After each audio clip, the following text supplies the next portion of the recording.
Hi friends, ഞാൻ നിങ്ങളുടെ സുനില രാകേഷ്. എൻ്റെ എല്ലാ ഫ്രണ്ട്സിനും ആദ്യം തന്നെ ഹാപ്പി ഉത്രായൻ. ഇവിടുത്തെ ഒരു മെയിൻ ഫെസ്റ്റിവലാണ് ഉത്രായൻ കൈറ്റ് ഫെസ്റ്റിവൽ. അപ്പോൾ ഇതാണ് ബോർ എന്ന് പറയുന്ന സാധനം. എൻ്റെ ഫ്രണ്ട്സ് ആരെങ്കിലുമൊക്കെ കണ്ടിട്ടുണ്ടോ, കഴിച്ചിട്ടുണ്ടോ, ഇതിന് നാട്ടിൽ എന്താ പറയുക എന്നുള്ള പേര് എൻ്റെ ഫ്രണ്ട്സിന് അറിയാമെങ്കിൽ ഒന്ന് കമൻ്റായിട്ട് ഇടണേ. ഇനി എന്താ പറയുക, ഈ കാണുന്നത് ഇത്തിരി കൂടി ചെറിയ സൈസ് ബോറാണ്. മറ്റേ ബോറ് ഒരു കിലോന് 80 രൂപയായിട്ട് കിട്ടി. ഇത് 100 രൂപയായിരുന്നു കിലോട്ടാ. ബോറ് തന്നെ ഇല്ലേ, പലതരത്തിലുണ്ട് കേട്ടോ. ചെറുത്, ഏറ്റവും ചെറുതുണ്ട്, ഇത്തിരി കൂടി വലുതുണ്ട്, അതിനേക്കാളും വലുതുണ്ട്. ഇതിനെ പറയാം ആപ്പിൾ ബോർ എന്നാണ് കേട്ടോ. ഇത് ശരിക്കും കഴിക്കുമ്പോൾ ഒരു ആപ്പിളിൻ്റെ ഒക്കെ ടേസ്റ്റാണ് കേട്ടോ. കണ്ട, കാണുമ്പോഴും ആപ്പിളിൻ്റെ ഒക്കെ ഒരു കളറാണ്, നല്ല രസമാണ്.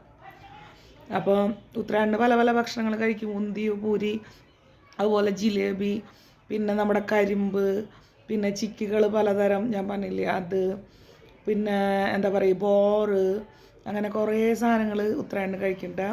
അതിലൊന്നാണ് ഈ ബോറ്. ഈ ബോറിനെ നാട്ടിലെന്താ പറയാന്ന് എനിക്കറിയില്ല എന്ന് പറഞ്ഞില്ലേ. ഞാൻ അതിൻ്റെ വിത്ത് എടുത്ത് വെച്ചിട്ടുണ്ട്. നാട്ടിൽ കൊണ്ടുപോയി പാവിയിട്ട് പിടിക്കുകയാണെങ്കിൽ നല്ലതെന്ന് വിചാരിച്ചിട്ട്. അപ്പോൾ എല്ലാവർക്കും ഹാപ്പി ഉത്തരായൺ.